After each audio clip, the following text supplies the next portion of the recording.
Bu zamburug' motsarella zamburug'i. Motsarella junli zamburug'i.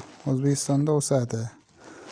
Asosan hamma zamburug'lar o'sib bo'lgandan keyin menimcha shu yoz oyini boshlarida, bahor oyini oxirlarida o'sadi.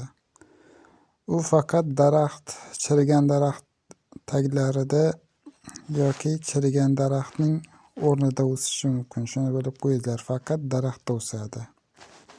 Judayam shirin, delikates taom. Yeb maza qilasiz. Yana bu zamburug'ning silliq turi bor.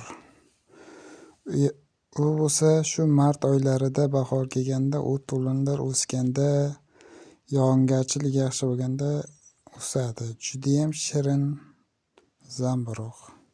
Yesa bo'ladi 100%, qaynatmasdan.